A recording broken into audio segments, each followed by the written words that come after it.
नमस्कार, आप देख रहे हैं वर्ल्ड नाउ। मैं हूं आपके साथ विवेक शांडिल्य। दुनिया की बड़ी खबरों के साथ वो खबरें जिनका सीधा असर पूरी दुनिया पर होता है। हम आपको लेकर चलते हैं दुनिया के अलग अलग कोने में, अलग अलग इलाकों में और बताते हैं कि इस वक्त दुनिया में क्या हलचल मची हुई है। वर्ल्ड नाउ में आज जिन खबरों की बात करने वाले हैं उसमें सबसे पहले बात करेंगे ट्रंप कार्ड की, जिसे डोनाल्ड ट्रंप ने कमाई के लिए लॉन्च कर दिया है। डोनाल्ड ट्रंप का दावा है इससे अमेरिका का खजाना भर जाएगा।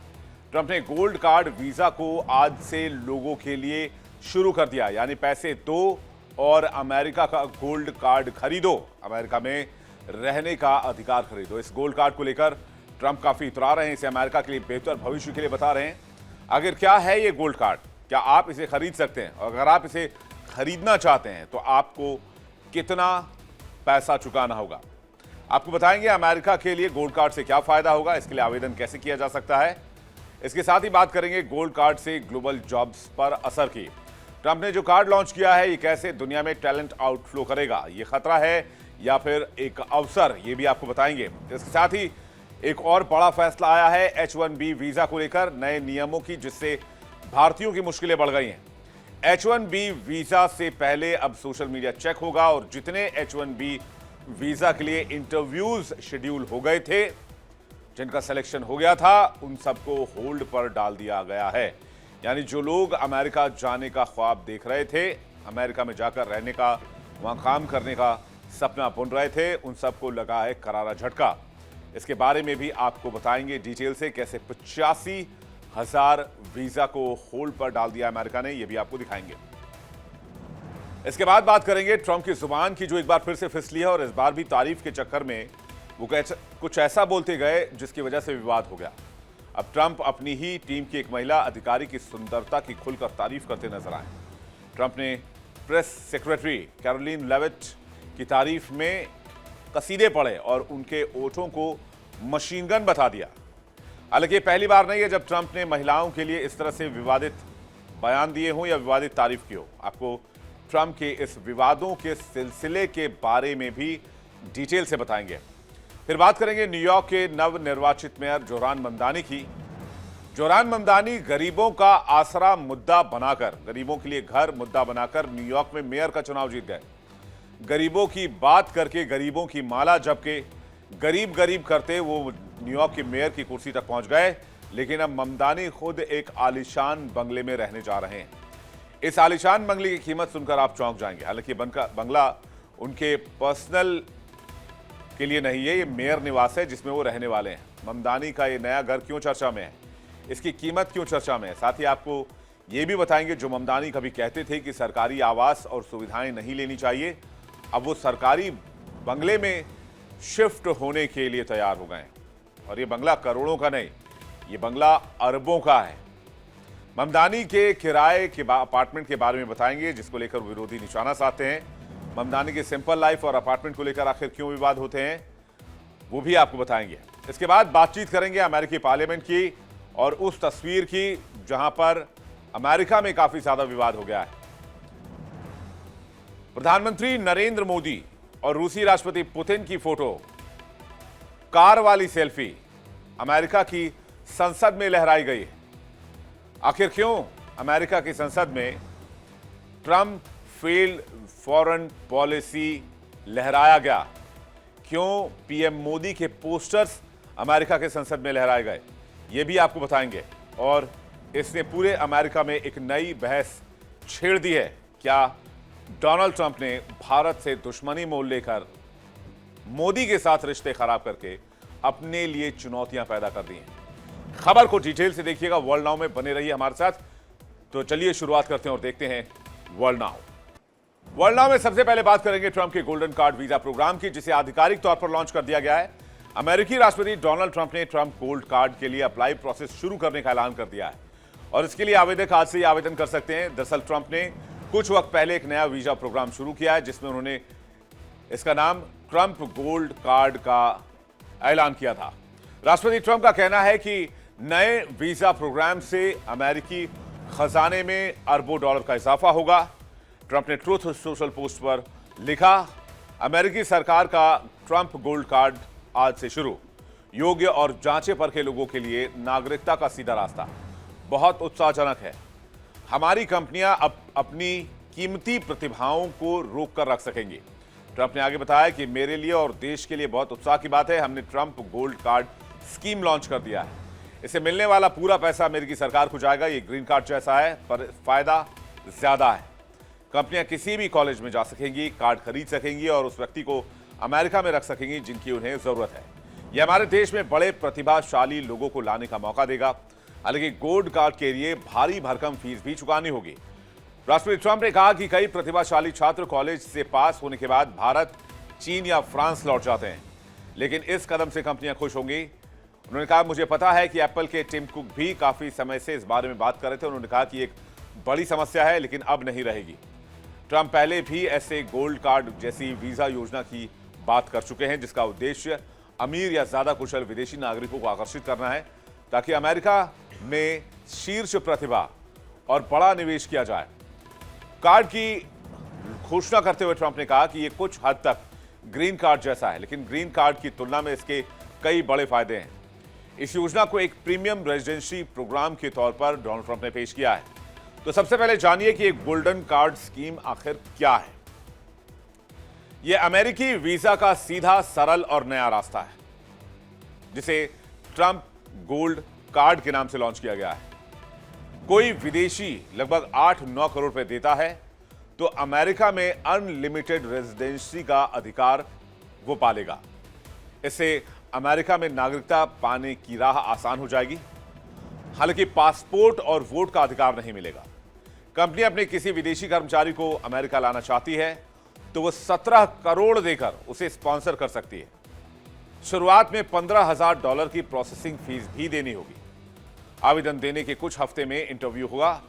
योजना में बैकग्राउंड चेकिंग प्लस वेटिंग भी शामिल है, यानी सिर्फ पैसों के जरिए नहीं, सुरक्षा समीक्षा के बाद ही रेजिडेंसी मिल पाएगी। ट्रंप ने इसी साल फरवरी में गोल्ड कार्ड वीजा प्रोग्राम शुरू करने का ऐलान किया था। हालांकि उस वक्त उन्होंने इसकी कीमत $5 मिलियन यानी 42 करोड़ रुपए रखी थी। सितंबर में इसे घटाकर $1 मिलियन किया गया। गोल्ड कार्ड की अनलिमिटेड रेजिडेंसी में नागरिकों को सिर्फ पासपोर्ट और वोट देने का अधिकार नहीं मिलता, बाकी सारी सुविधाएं और एक अमेरिकी नागरिक जैसी होती हैं। यह प्रक्रिया उसी तरह होगी जैसे ग्रीन कार्ड के जरिए स्थायी निवास मिलता है। राष्ट्रपति ट्रंप ने कहा कि यह वीजा प्रोग्राम खास तौर पर धनी विदेशियों के लिए, ताकि वो $1 मिलियन देकर अमेरिका में रहते हुए काम कर सकें। गोल्ड कार्ड के अलावा ट्रंप ने प्लैटिनम कार्ड भी लॉन्च किया है, हालांकि अभी शुरू नहीं हुआ है। इसमें कोई भी व्यक्ति $50 लाख देकर यानी $5 मिलियन देकर साल में 270 दिन अमेरिका में निवास कर सकता है, रह सकता है। गोल्ड कार्ड की वेबसाइट शुरू हो चुकी है और व्हाइट हाउस अब नागरिकता प्राप्त करने के इस नए तरीके के लिए ऑनलाइन आवेदन स्वीकार कर रहा है। कैसे लोग ट्रंप के गोल्ड कार्ड के लिए अप्लाई कर सकते हैं, इसके बारे में भी जान लीजिए। तो गोल्ड कार्ड कैसे अप्लाई होगा, तो इसके लिए आपको जाना होगा trumpcard.gov के एक वेबसाइट पर, जिसका नाम है, आपको कुछ ये टाइप करना है, trumpcard.gov, जहां इसके लिए आवेदन लिया जा रहा है। गोल्ड कार्ड के साथ प्लैटिनम कार्ड का भी ऑप्शन है। वेबसाइट पर अप्लाई नाउ का बटन भी लगा दिया गया है। वहां आपको बेसिक इंफॉर्मेशन भरना है। इसके बाद आपको प्रोसेसिंग फी देनी है $15,000।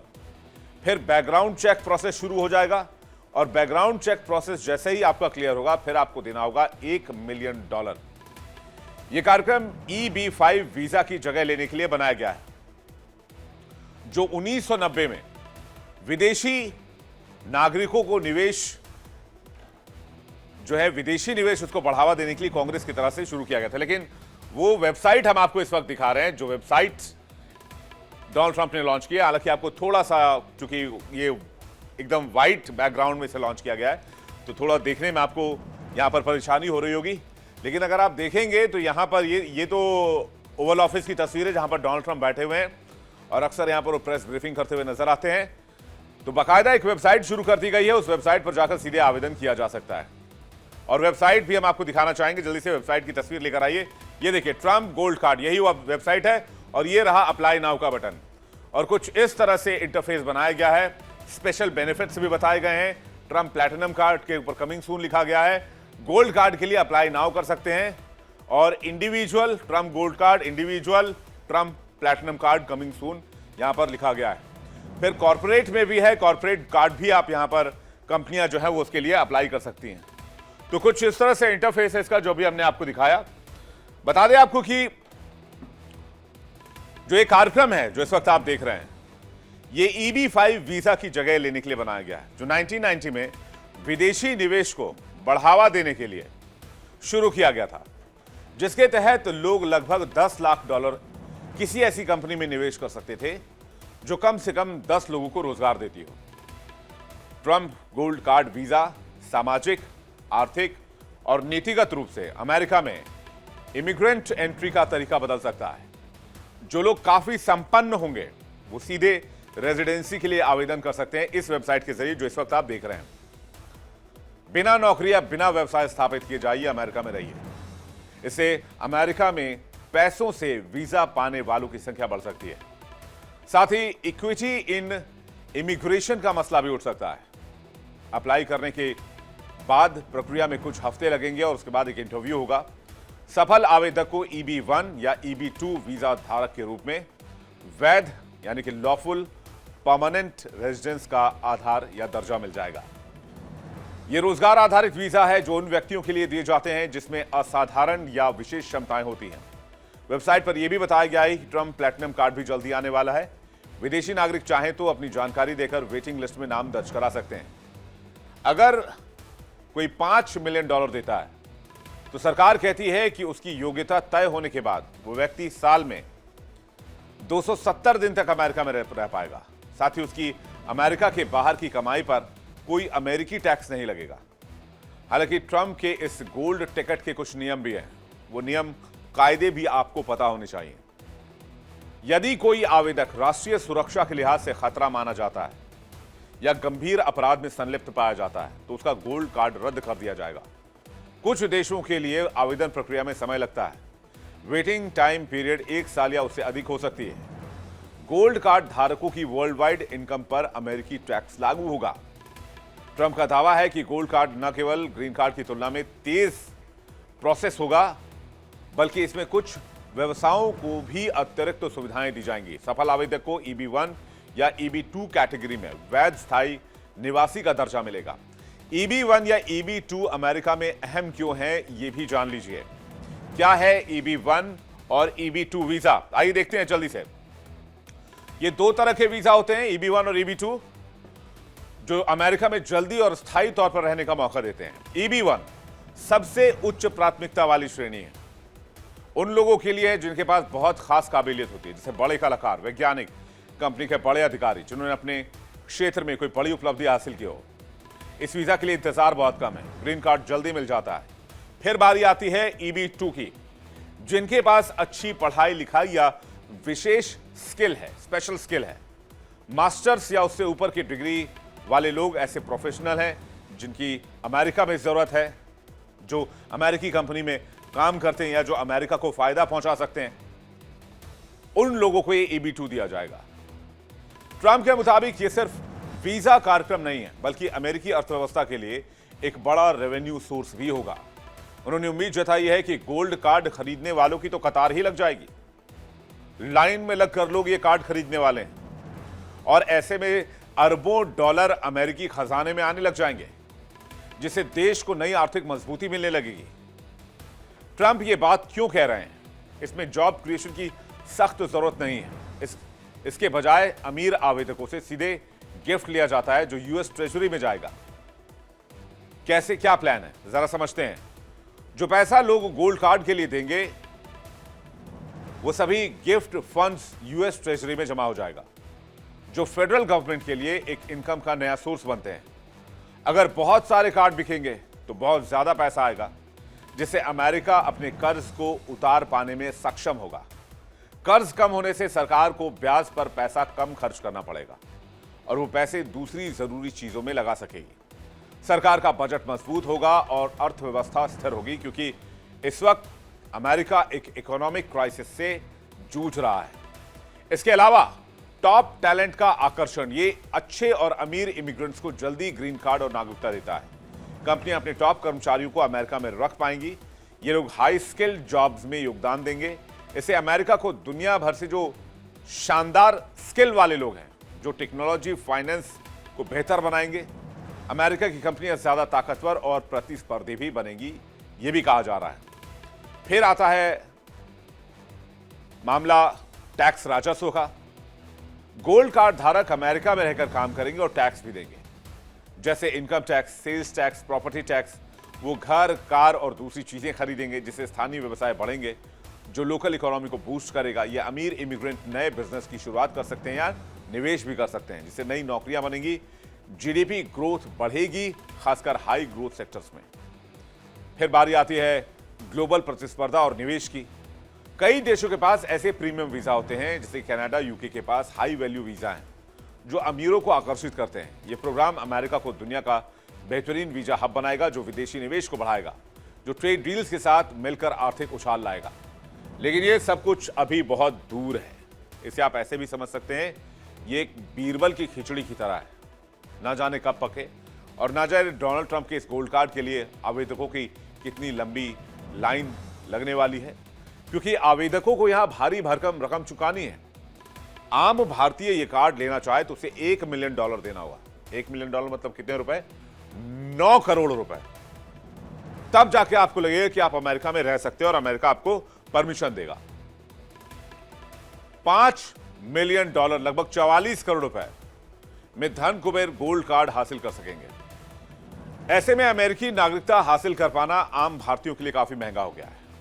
इससे उन कुशल पेशेवरों की मुश्किलें बढ़ेंगी, जो पहले से ही ग्रीन कार्ड के लिए सालों से इंतजार कर रहे हैं। इसके अलावा EB-5 वीजा में लोग लोन लेकर पैसे देते थे या पैसे मिलाकर निवेश करते थे, लेकिन गोल्ड कार्ड वीजा के लिए पूरा पैसा एक साथ देना होगा। इसी वजह से ज्यादातर भारतीयों के लिए यह और भी मुश्किल हो जाएगा। भारतीयों के लिए अभी भी H-1B वर्क वीजा सबसे पसंदीदा विकल्प है। H-1B वीजा पर अमेरिका में काम कर रहे भारतीय भी गोल्ड कार्ड के लिए आवेदन कर सकते हैं, बशर्ते वो $5 मिलियन की रकम भर दें। हालांकि भारत के लाखों स्टूडेंट्स और टेक प्रोफेशनल्स के लिए यह ऐलान बड़ा मौका बन सकता है। जो युवा अमेरिका में पढ़ाई करते हैं, रोजगार पाना चाहते हैं और अब लंबे वीजा इंतजार और लॉटरी की अनिश्चितता से बच सकते हैं, लेकिन जेब पहले से ज्यादा ढीली करनी होगी। अब वो चाहे IT प्रोफेशनल्स करें या फिर IT कंपनी अपने कर्मचारियों के लिए करें। Trump gold card global job market को भी प्रभावित कर सकता है, क्योंकि जब अमेरिका गोल्ड कार्ड जैसी स्कीम से विदेशियों को जल्दी और आसानी से काम करने का मौका देगा, तो ये दुनिया भर के टैलेंट के लिए एक बड़ा आकर्षण बन सकता है। लोग वहां काम करने, सीखने और बेहतर जिंदगी के लिए जाना चाहते हैं।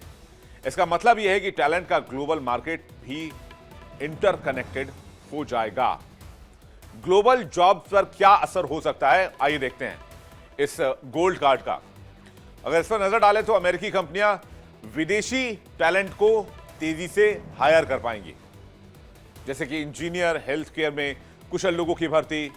इससे उनका बिजनेस तेजी से बढ़ेगा, वो ग्लोबल कंपटीशन में आगे रहेंगे। इसके बिना अक्सर वीजा प्रोसेसिंग में टाइम लगता है, जो काम में देरी करता है। यूरोप और कनाडा में मिल रही है ब्रेन ड्रेन बढ़त को झटका लगेगा। किसी देश के अच्छे शिक्षित और कुशल लोग दूसरे देश में चले जाते हैं, इसे ब्रेन ड्रेन कहा जाता है। अब तक यूरोप और कनाडा जैसे देश अमेरिका के मुकाबले थोड़ा बेहतर स्थिति में थे, लेकिन वो टैलेंट को आकर्षित कर रहे थे। अगर अमेरिका गोल्ड कार्ड जैसी सुविधाएं देता है तो विदेशी टैलेंट को ज्यादा आकर्षित करेगा, जिससे यूरोप और कनाडा को नुकसान हो सकता है। भारत और चीन पर क्या इंपैक्ट होगा? भारत और चीन जैसे देशों से टैलेंट का आउटफ्लो बढ़ सकता है। भारत, चीन जैसे बड़े देश जो बड़ी युवा और शिक्षित आबादी रखते हैं, ज्यादातर लोग अमेरिका जैसे देशों की तरफ बेहतर अवसरों के लिए जाएंगे। इससे वहां की टैलेंट पूल कम हो सकती है, जिसे टैलेंट आउटफ्लो कहते हैं। ग्लोबल जॉब मार्केट में यह बदलाव अमेरिका और विकसित देशों के लिए फायदे वाली डील है, लेकिन विकासशील देशों के लिए अपने टैलेंट को रोकने और बेहतर अवसर देने पर ध्यान देना होगा, ताकि वो नुकसान में न रहे। आम भारतीयों के लिए रास्ता आर्थिक रूप से मुश्किल भरा होगा, इसलिए वो H-1B जैसे पारंपरिक वीजा विकल्पों पर निर्भर रहेंगे। इसलिए लाखों भारतीय H-1B वीजा के जरिए अमेरिका जाते हैं। H-1B वीजा एक वर्क वीजा है, जो अमेरिका में कंपनियां विदेशी हाई स्किल्ड प्रोफेशनल्स जैसे कि IT, इंजीनियरिंग, रिसर्च को अस्थायी तौर पर काम करने के लिए बुलाती हैं। लेकिन अब अमेरिका में नौकरी करने का सपना देख रहे या वहां वापस लौटने की तैयारी कर रहे हजारों भारतीय पेशेवरों को भी झटका लगा है। एक तरफ Donald Trump gold card scheme launch कर रहे हैं, दूसरी तरफ इस कार्ड की बिक्री हो। उसके लिए क्या कर रहे हैं? उसके लिए उन्होंने इस भारत में इस महीने के अंत में होने वाले हजारों H1B वीजा आवेदकों के इंटरव्यू को सस्पेंड कर दिया है या फिर होल्ड कर दिया है। सबसे हैरान करने वाली बात यह है कि इसका कारण आवेदकों के सोशल मीडिया पोस्ट और ऑनलाइन प्रोफाइल की जांच बताया जा रहा है। जिन लोगों के इंटरव्यू अगले हफ्ते होने वाले थे, जो लोग ये मान के चल रहे थे कि नए साल में वो अमेरिका में जाकर काम की शुरुआत करेंगे, अब उन्हें कई महीनों का लंबा इंतजार करना पड़ सकता है। अमेरिकी अधिकारियों ने ईमेल भेजकर बताया है कि ये इंटरव्यू अगले साल मई तक के लिए टाल दिए गए। इस फैसले से उन लोगों की मुसीबतें बढ़ गई हैं जो छुट्टी पर भारत आए थे और अब वीजा स्टैंपिंग के बिना अमेरिका वापस अपनी जॉब पर नहीं जा पाएंगे। रिपोर्ट्स की माने तो ये देरी इसलिए हो रही है क्योंकि H1B वीजा के लिए अमेरिकी इमिग्रेशन अधिकारी आवेदकों के सोशल मीडिया प्रोफाइल की जांच कर रहे हैं। नए नियम के तहत जांच प्रक्रिया बढ़ा दी गई है। जांच प्रक्रियाओं की वजह से इंटरव्यू का शेड्यूल बिगड़ गया है। जिन्हें 15 दिसंबर या उसके बाद के लिए अपॉइंटमेंट दिए गए थे, उन सभी को रिशेड्यूल कर दिया गया है। यह स्थिति है 15 दिसंबर को जिनका इंटरव्यू था उसे मार्च तक के लिए बढ़ा दिया गया है। 19 दिसंबर वाले आवेदकों को मई के आखिर की तारीखें मिली है। इस फैसले का सबसे बुरा असर उन लोगों पर पड़ने जा रहा है जो पहले से ही भारत में मौजूद हैं। वो अपनी जॉब के लिए अमेरिका वापस जाने का इंतजार कर रहे थे, लेकिन अब उनके पास वैध H1B वीजा नहीं है और इंटरव्यू कई महीने तक आगे बढ़ चुका है। एक आवेदक ने सोशल मीडिया पर अपना दर्द साझा करते हुए बताया कि चेन्नई में उनका H1B वीजा के लिए 18 दिसंबर को अपॉइंटमेंट था। जैसे ही बायोमेट्रिक्स की प्रक्रिया पूरी हुई, उनका इंटरव्यू तुरंत रद्द कर दिया गया और इसे अपने आप 30 अप्रैल 2026 के लिए रिशेड्यूल कर दिया गया। इस अव्यवस्था पर जानकारों ने भी सवाल उठाए हैं। ह्यूस्टन के इमिग्रेशन लॉयर एमिली न्यूमैन ने भारत में H1B वीजा इंटरव्यू रद्द होने की कड़ी आलोचना की। उन्होंने कहा कि वीजा बनवाने की प्रक्रिया इस समय किसी जाल से कम नहीं है। अपॉइंटमेंट बिना किसी पूर्व सूचना के रद्द हो रहे हैं और कई महीनों के लिए पोस्टपोन किए जा रहे हैं। उन्होंने सोशल मीडिया पर कहा कि इस प्रक्रिया में कोई निश्चितता नहीं है, जिससे बिजनेस और कर्मचारियों के लिए गंभीर चुनौतियां पैदा हो रही हैं। नए नियम H1B वीजा होल्डर्स के लिए सबसे बड़ा झटका माने जा रहे हैं। इस वीजा को पाने वालों में भारतीयों की तादाद 70% से अधिक है। ट्रंप ने पहले अपने अमेरिका फर्स्ट एजेंडा के तहत H1B प्रोग्राम पर कई कड़े प्रतिबंध लगाए। पिछले साल धीरे धीरे किए गए इन बदलावों का असर भारतीय माइग्रेंट्स पर ज्यादा पड़ा, जो H1B वीजा पर अमेरिका में आने वाले स्किल्ड वर्कर्स का सबसे बड़ा ग्रुप थे। H1B वीजा के लिए नए नियम क्या है, यह भी जान लीजिए, क्योंकि अगर आपने H1B वीजा के लिए अप्लाई किया तो आपको किन प्रोसेस का सामना करना पड़ेगा, किन चुनौतियों का सामना करना पड़ेगा। सभी H1B और H4 एप्लीकेंट को सोशल प्रोफाइल की प्राइवेसी बदलनी होगी। मतलब आप उसको प्राइवेट से हटाकर पब्लिक करना होगा सेटिंग को। मतलब कोई भी व्यक्ति आपके पोस्ट, फोटो, कमेंट्स देख सकेगा और यह वीजा इंटरव्यू के समय तक जरूरी है ताकि अमेरिकी अधिकारी ऑनलाइन एक्टिविटी चेक कर सकें। अमेरिका कहता है कि हर वीजा फैसला देश की सुरक्षा से जुड़ा हुआ मामला है। वो देखना चाहते हैं कि आवेदक अमेरिका के लिए कोई खतरा तो नहीं है। अगर किसी पोस्ट में हिंसा, आतंकवाद या अमेरिका विरोधी बातें लिखी हों तो वीजा रिजेक्ट किया जा सकता है। पहले यह नियम सिर्फ स्टूडेंट वीजा FMJ पर था, अब H1B और H4 पर भी बढ़ा दिया गया है। भारत में यूएस एम्बेसी ने कहा है कि जो कोई भी पहले से तय तारीख पर इंटरव्यू के लिए आएगा उसे एंट्री नहीं दी जाएगी, क्योंकि उसने एप्लीकेंट से नए स्लॉट बुक करने की अपील भी कर दी है। उसने कहा कि अगर आपको कोई ईमेल मिला है जिसमें बताया गया है कि आपका वीजा अपॉइंटमेंट रीशेड्यूल कर दिया गया है, तो मिशन इंडिया आपकी नई अपॉइंटमेंट तारीख पर आपकी मदद करने के लिए तैयार है। इससे पहले सितंबर में ट्रंप सरकार ने नया H1B वीजा लेने पर $1 लाख यानी कि करीब 85 लाख रुपए का अतिरिक्त शुल्क लगाया था। अब ये सोशल मीडिया और इंटरव्यू रद्द होने से भारतीय IT प्रोफेशनल्स के लिए अमेरिका जाना, वहां काम करना और भी मुश्किल हो चुका है। चलिए बात करते हैं डोनाल्ड ट्रंप से जुड़ी एक और खबर की। अमेरिका के राष्ट्रपति डोनाल्ड ट्रंप ने फिर एक ऐसा बयान दिया है जिसकी वजह से वो विवादों में आ गए। नोबेल शांति पुरस्कार न मिलने की शिकायत और खुद को युद्ध रोकने वाला नेता बताने के बाद अब ट्रंप अपनी ही टीम की एक महिला अधिकारी की सुंदरता की फिर से बखान कर रहे हैं। और आपको शायद उनका नाम पता होगा, क्योंकि राष्ट्रपति ट्रंप इस अधिकारी की वजह से पहले भी सुर्खियों में रहे। अब हुआ क्या, मैं आपको बताता हूं। अमेरिका के राष्ट्रपति डोनाल्ड ट्रंप पेंसिल्वेनिया पहुंचे थे, जहां उन्होंने मंच से अपने आर्थिक एजेंडे का प्रचार करना था। यह एक बड़ा मौका था, क्योंकि इस रैली से एक दिन पहले ही उन्होंने अमेरिका के किसानों के लिए 12 अरब डॉलर की सहायता राशि घोषित की थी। पूरी अमेरिका की जनता अपने राष्ट्रपति के भाषण को सुन रही थी। तभी ट्रंप ने वहां मौजूद समर्थकों के बीच कहा कि हम अपने साथ सुपरस्टार को भी लेकर आए, और उन्होंने कैरोलाइन लेविट की ओर इशारा किया, जिनकी तस्वीर इस वक्त आप देख रहे हैं।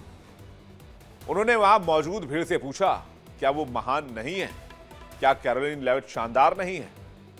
भाषण के बीच ट्रंप की जुबान एक बार फिर से फिसली। डोनाल्ड ट्रंप ने कैरोलाइन लेविट को इंट्रोड्यूस करने के बाद उनकी लुक्स की तारीफ करनी शुरू कर दी। उन्होंने कहा कि जब वो टीवी पर आती हैं, खासकर फॉक्स पर, तब वो छा जाती हैं। जब वो वहां बैठती हैं अपने खूबसूरत चेहरे और उन ओठों के साथ जो मशीन गन की तरह चलते हैं। ये शब्द सबसे पुराने लोकतंत्र के राष्ट्रपति डोनाल्ड ट्रंप के हैं। और फिर क्या था, सोशल मीडिया पर यह बयान आग की तरह फैल गया। दरअसल ट्रंप पिछले कुछ समय से खुद को दुनिया में युद्ध रोकने वाला नेता बताते रहे हैं। कई रैलियों में दावा कर चुके हैं कि उन्होंने 8 बड़े अंतर्राष्ट्रीय संघर्षों को रोका है, लेकिन फिर भी उन्हें नोबेल का शांति पुरस्कार नहीं दिया गया। लेकिन इस बार मुद्दा युद्ध का नहीं, बल्कि उलट एक व्यक्ति के ऊपर, एक महिला के ऊपर कमेंट का है, जिसे लेकर विपक्षी दलों ने उन्हें फिर से अनुचित महिलाओं पर व्यक्तिगत टिप्पणी करने वाला नेता बताना शुरू कर दिया है। अब जिन प्रेस सेक्रेटरी की तारीफ कर रहे हैं और जिसके लिए मर्यादा लांघ गए हैं डोनाल्ड ट्रंप, आखिर वो कौन है? Karoline Leavitt. आइए जानते हैं। पूरा नाम है कैरोलिन क्लेयर लेविट। जन्म 24 अगस्त 1997, New Hampshire. Education Saint Anselm college से graduate. Real estate developer Nicholas Riccio की पत्नी। ट्रंप के पहले कार्यकाल में व्हाइट हाउस में असिस्टेंट प्रेस सेक्रेटरी रही। 2022 में न्यू हैम्पशायर की पहली कांग्रेस सीट के लिए रिपब्लिकन उम्मीदवार रही। कंजर्वेटिव विचारों को रखने वाली कैरोलिन लेविट चुनाव हार गई। कांग्रेस चुनाव में हारने के बाद उन्होंने जनवरी 2025 में व्हाइट हाउस में वापसी की। अमेरिका के इतिहास में सबसे कम उम्र की व्हाइट हाउस प्रेस सेक्रेटरी उनको बनाया गया। वैसे अमेरिका के राष्ट्रपति डोनाल्ड ट्रंप अपने बयानों और लगातार उठने वाले विवादों की वजह से दुनिया भर में सुर्खियों में रहते हैं। डोनाल्ड ट्रंप अमेरिकी राजनीति का वो नाम जो जितना सत्ता की वजह से चर्चित में रहा, उतना ही अपने बयानों की और विवादों की वजह से भी रहा। ट्रंप की राजनीतिक पहचान अक्सर उनके बेबाक, आक्रामक और कभी कभार अनयूजुअल स्टेटमेंट से भी जुड़े हैं।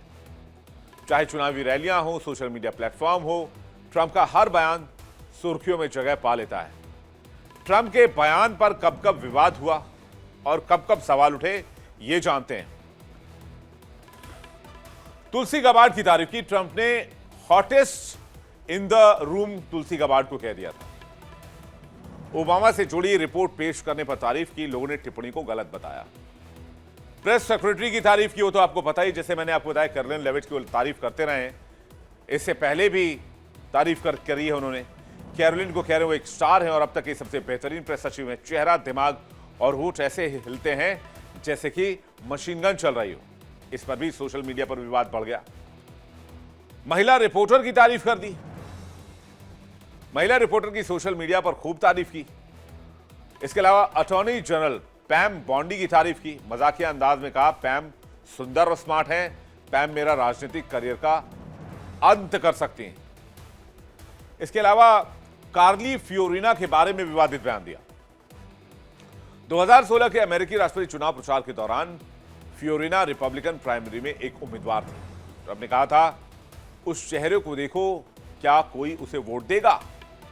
इवांका ट्रंप को लेकर विवादित बयान दे चुके हैं। इवांका ट्रंप डोनाल्ड ट्रंप की बेटी हैं। 2006 में एबीसी के एक टॉक शो में अपनी बेटी पर बयान दिया। कहा, अगर वो मेरी बेटी नहीं होती तो मैं उसे डेट कर रहा होता।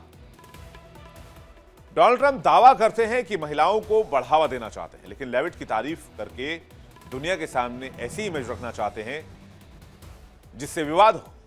इससे पहले उन्होंने इटली के पीएम जॉर्जिया मेलोनी की तारीफ की थी, उन्हें वैश्विक मंच से खूबसूरत कहा, जिस पर मेलोनी थोड़ी असहज भी हो गई। बता दें आपको कि अमेरिका में पहली बार किसी राष्ट्रपति को क्रिमिनल ट्रायल में दोषी पाया गया था। राष्ट्रपति ट्रंप पर एक नहीं 34 आरोप लग चुके हैं। यह पूरा मामला 2016 के चुनाव से जुड़ा हुआ है। आरोप था कि चुनाव से ठीक पहले पॉर्न स्टार स्टॉर्मी डेनियल्स को $1,30,000 देकर चुप कराया गया ताकि वो ट्रंप के साथ कथित अफेयर को सार्वजनिक न करे। हालांकि ट्रंप ने लगातार इन आरोपों से इनकार किया है। ट्रंप ने इसे राजनीतिक साजिश करार दिया और बताया और कहा कि वो इसके खिलाफ लड़ाई जारी रखेंगे। हालांकि वो मामला क्लोज हो चुका है। तो ये मामला क्या था, पहले अब ये भी जान लीजिए। साल 2007 का यह मामला है। 2007 में ट्रंप के बॉडीगार्ड ने डेनियल्स का नंबर लिया और वो ट्रंप के होटल रूम में मिले। लॉस एंजल्स में मुलाकात के दौरान ट्रंप ने यौन संबंधों का ऑफर देने की कोशिश की। ट्रंप ने पॉर्न स्टार को बताया था कि वो और उनकी पत्नी मिलेनिया दोनों अलग अलग कमरे में सोते हैं। पॉर्न स्टार ने कोर्ट में खुलासा किया कि ट्रंप ने यौन संबंध बनाने की कोशिश की थी। स्टॉर्मी डेनियल्स ने बताया कि वो आखिरी बार ट्रंप से साल 2011 में मिली थी। उनके एजेंट ने बताया कि ट्रंप और उनकी कहानी एक मैगजीन में छपी है। अमेरिकी पॉर्न स्टार ने अदालत में कहा कि ट्रंप ने उनके यौन संबंधों को छुपाने की बात कही। इसके लिए उन्हें $50,000 भुगतान भी किया गया था। अमेरिकी adult film star stormy Daniels का यह इंटरव्यू 2011 में इन टच वीकली मैगजीन में पब्लिश हुआ था। डेनियल्स के मुताबिक उन्हें डिनर के बहाने डोनाल्ड ट्रंप ने होटल में बुलाया था। डेनियल्स ने कहा कि जब मैं कमरे में पहुंची, ट्रंप सोफे पर लेटे हुए थे, टीवी देख रहे थे। ऐसा लग रहा था मानो काफी रिलैक्स मोड में हो। इसके अलावा बात करें बिगेस्ट सेक्स स्कैंडल की, तो महीनों तक विरोध करने के बाद अमेरिकी राष्ट्रपति डोनाल्ड ट्रंप ने आखिरकार एप्स्टीन फाइल्स ट्रांसपेरेंसी एक्ट पर भी हस्ताक्षर किए। यह विधेयक न्याय विभाग को 30 दिन के भीतर यौन अपराधी जेफरी एप्स्टीन से जुड़ी सभी फाइलें सार्वजनिक करने के लिए बाध्य करता है। इन फाइलों में जांच रिपोर्ट, बातचीत के दस्तावेज और उसकी 2019 की जेल मौत से संबंधित जानकारी शामिल है। ट्रंप पहले इन फाइलों को स्वेच्छा से जारी कर सकते थे, लेकिन उन्होंने ऐसा नहीं किया। दबाव बढ़ा जब पीड़ितों के समूह और रिपब्लिकन सांसदों ने खुलकर इसका विरोध करना शुरू कर दिया और अब दुनिया के सबसे बड़े सेक्स स्कैंडल की फाइलें खुलने को तैयार हैं, जिसका नाम है एप्स्टीन फाइल। ट्रंप क्यों बेचैन है एप्स्टीन फाइल से? एप्स्टीन फाइल्स एक ऐसी सीक्रेट डायरी है जिसमें अमेरिकी फाइनेंसर और कुख्यात सेक्स अपराधी एप्स्टीन के डार्क सीक्रेट छिपे हुए हैं। अश्लील और शोषणकारी दस्तावेज इसे बताया जाता है। फाइल्स में अरबपति सेलिब्रिटीज, राजनेताओं के नाम, Donald Trump, bill Clinton, Prince Andrew, Michael Jackson तक का नाम होने की बात कही जा रही है। खुलासे के बाद डोनाल्ड ट्रंप के ऊपर राजनीतिक खतरा भी है। यह दुनिया के सबसे बड़े सेक्स स्कैंडल के तौर पर माना जाता है, जिसे राज, सत्ता, धन और दुरुपयोग के सबसे अंधेरे कोने को खोलने के लिए किया जा रहा है। कानून पारित हो चुका है, लेकिन यह देखना बाकी है कि प्रशासन कितनी पारदर्शिता दिखाता है और कौन कौन से राज सचमुच में सामने आते हैं। लेकिन विवादों के साथ भी डोनाल्ड ट्रंप का रिश्ता कोई नया नहीं है और शायद भविष्य में खत्म भी होने वाला नहीं है, क्योंकि ट्रंप के लिए हर बयान एक राजनीतिक हथियार की तरह है, एक माइंड गेम की तरह है। यही उन्होंने अमेरिकी राजनीति का सबसे चर्चित चेहरा बनाने में उन्हें मदद करती है। विवादों की लंबी फहरिस्त है और कई महिलाओं को लेकर डोनाल्ड ट्रंप इस तरह के विवादित बयान देते रहे हैं। वर्ल्ड नाउ में बात करेंगे न्यूयॉर्क के नवनिर्वाचित मेयर जोहरान ममदानी की। जोहरान ममदानी जो न्यूयॉर्क में गरीब और गरीबों की बात करते मेयर की कुर्सी पर पहुंच गए, वही मेयर जो गरीबों का चहेता हुआ करता था, वो अब 900 करोड़ के बंगले में रहने जा रहा है। कैसा दिखता है बंगला, दिखाएंगे आपको डिटेल से, और ममदानी को लेकर जो सवाल उठाए जा रहे हैं उस पर भी बात करेंगे। न्यूयॉर्क के नए मेयर जोहरान ममदानी बहुत चर्चा में है। अमेरिका में सबसे ज्यादा बात जोहरान ममदानी की हो रही है और किसी बयान की वजह से नहीं हो रही है, बल्कि उनके नए घर को लेकर हो रही है। ममदानी जो गरीबों का पाठ पढ़कर, गरीबों का पहाड़ा पढ़कर मेयर बने, जो कभी किराए के मकान में रहते थे, गरीबों का मसीहा कहे जाने वाले ममदानी 900 करोड़ के महल में रहने जा रहे हैं। दरअसल न्यूयॉर्क शहर के मेयर जोहरान ममदानी चुनाव के पहले खुद को गरीबों के मसीहा बनाकर खूब बेचा, पैतरा काम भी आया। वो अपने बॉलीवुड स्टाइल वाले चुनावी कैंपेन वीडियो में कहते नजर आए कि दूसरे कैंडिडेट्स पैसा और लग्जरी कमाने के लिए चुनाव लड़ते हैं, लेकिन मैं इन लग्जरीज के लिए नहीं बल्कि अपने काम के लिए करूंगा। हालांकि अब लग रहा है कि ममदानी भी मोह माया में फंस ही गए हैं, क्योंकि अब ये गरीबों का मसीहा खुद 900 करोड़ के एक आलीशान महल में रहने जा रहा है। जोहरान ममदानी ने सुरक्षा का हवाला देते हुए कहा कि वो जनवरी में मेयर का कार्यभार संभालने के बाद पत्नी के साथ ग्रेसी मेंशन में शिफ्ट हो जाएंगे। ममदानी फिलहाल न्यूयॉर्क के एस्टोरिया में किराए के फ्लैट में रहते हैं। उन्होंने इंस्टाग्राम पर पोस्ट कर कहा कि निर्णय परिवार की सुरक्षा और न्यूयॉर्क के लोगों के एजेंडे को ध्यान में रखते हुए लिया गया है। लोगों को अगर लग रहा था कि ममदानी एकदम कुछ हटकर करने वाले हैं, लेकिन वो सत्ता की शुरुआत ही खुद को पावरफुल बनाने से कर रहे हैं। ममदानी ने सोशल मीडिया पर एक्साइटमेंट जाहिर करते हुए कहा कि पिछले हफ्ते NY बॉटनिकल गार्डन के ट्रेन शो में मैं गया था और अपना नया घर देखा। मेरी पत्नी रमा और मैंने जनवरी में ग्रेसी मेंशन में जाने का फैसला किया है, और ये उसी मेंशन की तस्वीर इस वक्त आप देख रहे हैं। जरा फुल स्क्रीन में आपको दिखाता हूं। नवनिर्वाचित मेयर लिख रहे हैं कि एस्टोरिया में उनका घर कितना खास है और ये इलाका उनके अंदर हमेशा जिंदा रहेगा। उन्हें यहां पर बिताए गए हर वो पल याद आएंगे, लेकिन अब वो इस घर में शिफ्ट होने वाले, जिसकी कीमत 900 करोड़ रुपए बताई जा रही है। जोहरान ममदानी का नया पता ग्रेसी मेंशन होने वाला है। न्यूयॉर्क के मेयर चुन सकते हैं कि वो ग्रेसी मेंशन में रहें या ना रहें, ये कोई अनिवार्य नियम नहीं है। ममदानी भी ऐसा कर सकते थे, वो चाहते तो लोगों के बीच रहने की बात करते, लेकिन वो सरकारी मेंशन में शिफ्ट हो रहे हैं। ममदानी जनवरी 2026 में ग्रेसी मेंशन में शिफ्ट हो जाएंगे, जिसकी तस्वीर इस वक्त हम आपको दिखा रहे हैं। ये करीब 226 साल पुराना है। यहां सांस्कृतिक और राजनीतिक दोनों रूप से महत्वपूर्ण स्थल है, जो न्यूयॉर्क शहर के नेतृत्व का प्रतीक है। अब आपको ग्रेसी मेंशन के बारे में बताते हैं कि आखिर ये न्यूयॉर्क में इतना खास क्यों है कि साधारण जीवन जीने की बात करने वाले ममदानी भी इस मेंशन के मोह माया से खुद को बचा नहीं पाए। न्यूयॉर्क सिटी के मेयर का आधिकारिक घर है। ये साल 1799 में बनाया गया था। जरा पीछे मेंशन के विजुअल्स भी दर्शकों को दिखाएं। PCR, thank you. यानी ये 226 साल पुराना एक ऐतिहासिक भवन है। इसे एक व्यापारी आर्चीबाल्ड ट्रेसी ने बनाया था। 1812 के युद्ध के दौरान ग्रेसी की किस्मत पलट गई। आर्थिक नुकसान की वजह से 1823 में ग्रेसी मेंशन बेचना पड़ा। 1896 में न्यूयॉर्क शहर ने संपत्ति को अधिग्रहित कर लिया। घर मैनहट्टन के कार्ल शर्ज पार्क नाम के पार्क में है। शुरुआत में यह संग्रहालय के तौर पर, म्यूजियम के तौर पर इस्तेमाल हुआ।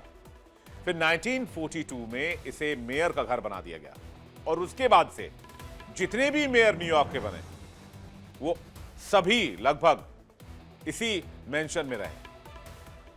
माइकल ब्लूमबर्ग ने अपनी निजी घर प्राथमिक निवास रखा। ग्रेसी मेंशन को सरकारी कार्यक्रमों के लिए इस्तेमाल किया। रॉयल सरकारी घर नदी के किनारे से थे। मेंशन प्रकृति के बीच आलिशान नजारा, उसकी कीमत तकरीबन 900 करोड़ रुपए यानी कि 9 अरब रुपए आंकी जाती है। ग्रेसी मेंशन का अतीत किसी फिल्मी ट्विस्ट से कम नहीं है। न्यूयॉर्क शहर के नियंत्रण में आने के बाद इस भव्य संपत्ति को एक समय पार्क के लिए शौचालय और रियायती सुविधा के रूप में इस्तेमाल किया गया था, जिससे इसकी ऐतिहासिक विरासत को भारी नुकसान हुआ। 1942 में फ्योरेलो ला गार्डिया कि वहां रहने के बाद से यह न केवल मेयर का आधिकारिक आवास बना, बल्कि शहर में होने वाले आधिकारिक कार्यक्रमों और अतिथियों के स्वागत के लिए एक जगह भी बना। 10,000 स्क्वायर फुट से अधिक में फैली यह संपत्ति $100 मिलियन की लग्जरी को समेटे हुए है। इस आलीशान घर में चमकदार झूमर लगे हैं, शीशे लगे हुए लकड़ी के दरवाजे, हरे लॉन, सेब अंजीर के पेड़ और एक सब्जी का बगीचा भी है। इसके अंदर टीएल थीम वाली लाइब्रेरी, 1820 के दशक का जुबर वॉलपेपर वाला डाइनिंग रूम और अलेक्जेंडर हैमिल्टन की मृत्यु से जुड़ा फायर प्लेस मेंटल है। इसके अंदर की चीजें आज भी पुरानी शैली की सुंदरता को दिखाने के लिए सुरक्षित रखी गई हैं। इसे देखने के लिए लोग टूर पर भी जाते हैं, लेकिन पहले से बुकिंग होती है।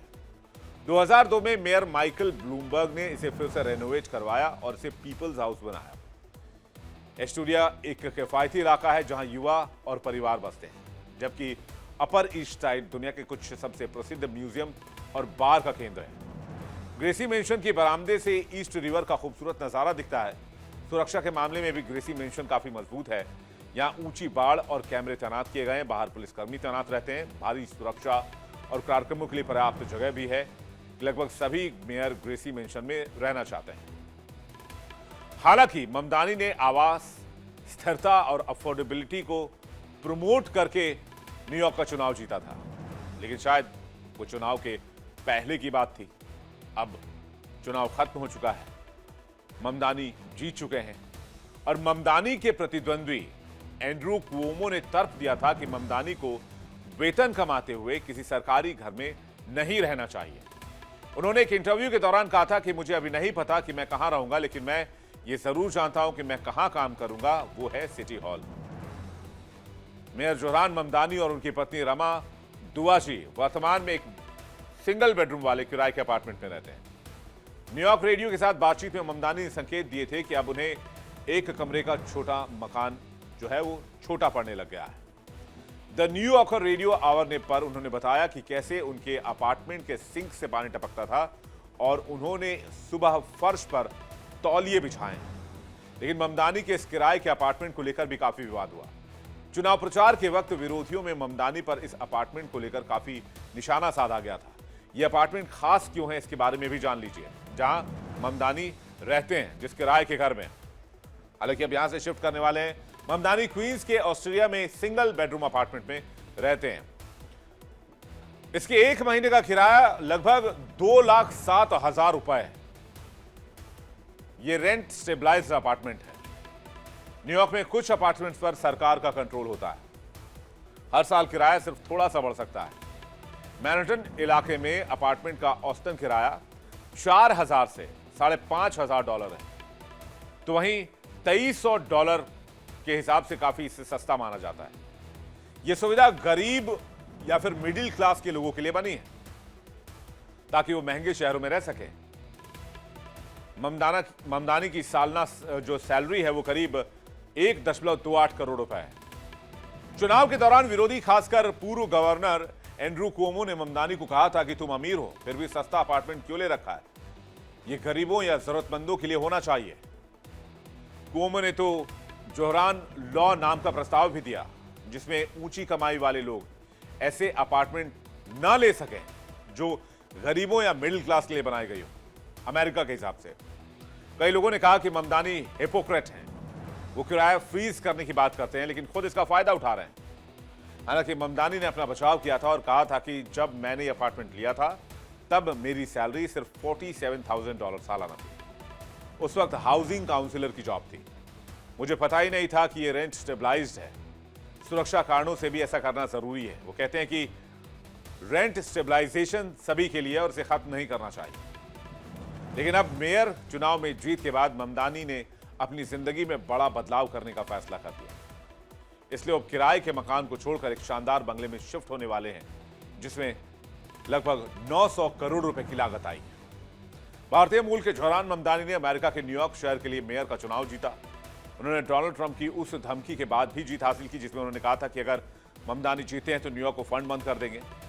हालांकि बाद में तस्वीर अलग थी। ट्रंप ने ममदानी का बेहद गर्मजोशी से मुलाकात किया। अपने प्रगतिशील और समाजवादी विचारों के लिए मशहूर ममदानी अब अमेरिका के सबसे बड़े शहर की कमान संभालने जा रहे हैं। ममदानी की नेट वर्थ को लेकर भी सोशल मीडिया पर बड़ी चर्चा रहती है। न्यूयॉर्क में ममदानी का रहन सहन उनकी संपत्ति के हिसाब से काफी ज्यादा है। फोर्ब्स की रिपोर्ट क्या कहती है, ये जानते हैं कि जोहरान ममदानी आखिर कितने अमीर हैं। आइए देखते हैं। कुल अनुमानित नेटवर्थ करीब 1.25 करोड़ रुपए के आसपास आंकी गई है। यानी कि ममदानी ज्यादा अमीर नहीं है न्यूयॉर्क के लिहाज से। वो खुद को एक सामान्य पॉलिटिशियन बताते हैं। न्यूयॉर्क स्टेट असेंबली में सदस्य हैं। यहां उन्हें सालाना लगभग 1.25 करोड़ रुपए का वेतन मिलता है। युगांडा में उनका सबसे बड़ा एसेट है 4 एकड़ खाली जमीन, जिसकी वैल्यू 1.5 से 2.5 लाख डॉलर है। रैप म्यूजिक प्रोजेक्ट से रॉयल्टी के तौर पर करीब सवा लाख रुपए उनको मिल जाते हैं। न्यूयॉर्क में कोई घर या कोई कार नहीं है उनके पास। उनके पास अपनी कार भी नहीं है। वो काम पर जाने और प्रचार कार्यक्रम में हिस्सा लेने के लिए अक्सर सबवे का इस्तेमाल करते हैं और उन्हें अक्सर अपना बैग खुद उठाते हुए देखा जाता था। ममदानी का मुद्दा रहा हमेशा से सस्ता घर। न्यूयॉर्क जैसे शहरों में घर बहुत महंगे हैं। मैंने किराया भी आपको बताया। अपने चुनाव प्रचार के दौरान ममदानी ने महंगे घरों को लेकर सवाल उठाया था। हालांकि महंगे घर में रहने को लेकर ममदानी पर अब सवाल उठाए जा रहे हैं। ममदानी ने अपने मेयर के अभियान में किफायती घरों का निर्माण सबसे बड़ी प्राथमिकता बताई थी। उनका कहना था कि उनका मकसद है कि न्यूयॉर्क में ज्यादा से ज्यादा सस्ते घर बनाए जाएं। इन घरों में ऐसे लोग रह सकें जो बहुत ज्यादा पैसे नहीं कमाते हैं, जैसे मजदूर, शिक्षक, सफाई कर्मचारी। इसका मतलब है कि घरों का किराया इतना बढ़े नहीं कि आम लोगों के लिए मुश्किल हो जाए।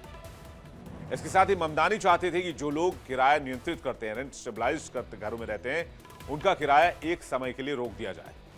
इससे उनका हर महीने बढ़ता किराया अचानक से नहीं बढ़ेगा और वो आसानी से घर में रह पाएंगे। ममदानी चाहते हैं कि न्यूयॉर्क में हर किसी के लिए सस्ता घर हो और किराया अचानक से ना बढ़ा जाए, ताकि गरीब और मिडिल क्लास के लोग आसानी से घर में रहें। लेकिन अब खुद वो 900 करोड़ के आलीशान बंगले में रहने जा रहे हैं, जिसे लेकर सोशल मीडिया पर उन्हें काफी ज्यादा ट्रोल किया जा रहा है। वर्ल्ड नाउ में बात करते हैं अमेरिकी पार्लियामेंट की, उस तस्वीर की, उस सेल्फी की जिसकी चर्चा अमेरिकी संसद में हो रही है। सेल्फी किसकी?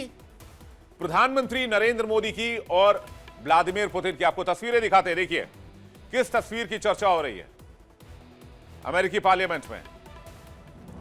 ये आप इस वक्त देख रहे हैं अमेरिकी पार्लियामेंट की तस्वीर और ये आ गई सेल्फी। सेल्फी में कौन है? सेल्फी में पीएम मोदी और पुतिन है। और ये सेल्फी कब की है? ये सेल्फी है 4 दिसंबर की, जब पुतिन भारत के दौरे पर थे और अपनी कार में पीएम मोदी उनको रिसीव करने के लिए गए थे और दोनों ने कार सेल्फी ली थी। अब अमेरिकी संसद में मोदी और पुतिन की सेल्फी दिखाई जा रही है। कांग्रेसी सांसद ने मोदी और पुतिन की सेल्फी वहां पर रखी और उस पर लिखा, क्या लिखा?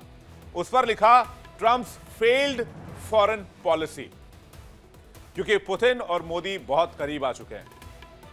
ये स्लोगन लिखा गया और उस पर ऊपर कौन सी फोटो लगाई गई? ऊपर लगी है जिनपिंग, पुतिन और मोदी की फोटो, यानी कि RIC की फोटो। कांग्रेस के अंदर राष्ट्रपति डोनाल्ड ट्रंप को घेरा जा रहा है। अमेरिका की विपक्षी पार्टी डेमोक्रेट्स ने अमेरिका भारत संबंधों को नुकसान पहुंचाने के लिए अमेरिकी राष्ट्रपति डोनाल्ड ट्रंप पर सीधा निशाना साधा है।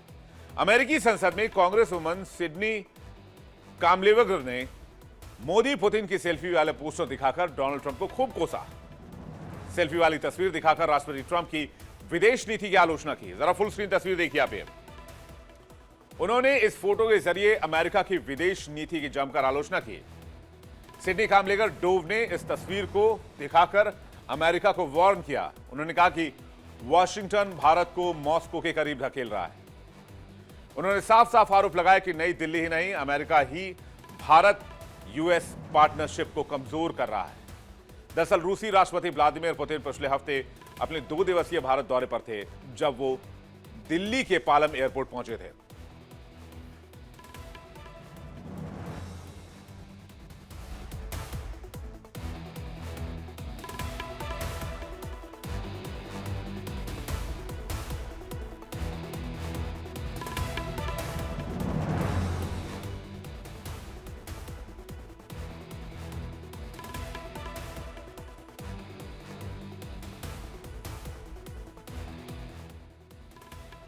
We must move with incredible urgency to mitigate the damage that this administration has done to the U.S.-India partnership and return to the cooperation that is essential to U.S. prosperity, security, and global leadership.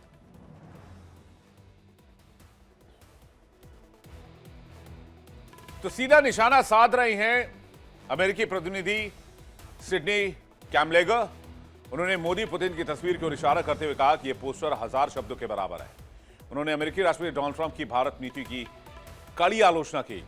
Dove ने कहा ये poster दिखाते हुए कि Trump की भारत को लेकर नीतियां ऐसी हैं जैसे हम खुद को ही नुकसान पहुंचा रहे हों। दबाव डालकर साझेदारी करना महंगा साबित होता है और ये पोस्टर इसका सबसे बड़ा सबूत है। अमेरिका की दबाव वाली नीति भारत को रूस के करीब धकेल रही है। एक दबाव बनाने वाला पार्टनर बनाने की जो कीमत है वो चुकानी पड़ती है। अमेरिका को अब बेहद तेजी से कदम उठाने होंगे। ट्रंप की नीतियों से भारत अमेरिका को नुकसान हो रहा है, साझेदारी को नुकसान हो रहा है, उसे जल्द से जल्द ठीक किया जा सके, इसके लिए कदम उठाने होंगे। दोनों देशों के बीच वो भरोसा और सहयोग फिर से बहाल करना जरूरी है जो अमेरिका की समृद्धि, सुरक्षा और वैश्विक नेतृत्व के लिए अनिवार्य है। सांसद डव ने ट्रंप के उस दावे पर भी तंज कसा जिसमें ट्रंप खुद को नोबेल शांति पुरस्कार का हकदार बता रहे हैं और दावा करते हैं कि उन्होंने 8 युद्ध रुकवाए हैं जिसमें भारत पाकिस्तान भी शामिल है।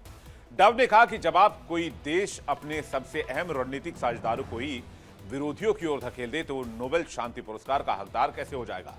उन्होंने कहा कि यह पल वॉशिंगटन के लिए एक वेकअप कॉल होना चाहिए। डेमोक्रेट्स ने मोदी और पुतिन की फोटो के साथ मोदी, पुतिन, जिनपिंग की तस्वीर वाले पोस्टर को भी संसद के अंदर लहराया जिन पर लिखा था ट्रंप की विफल विदेश नीति।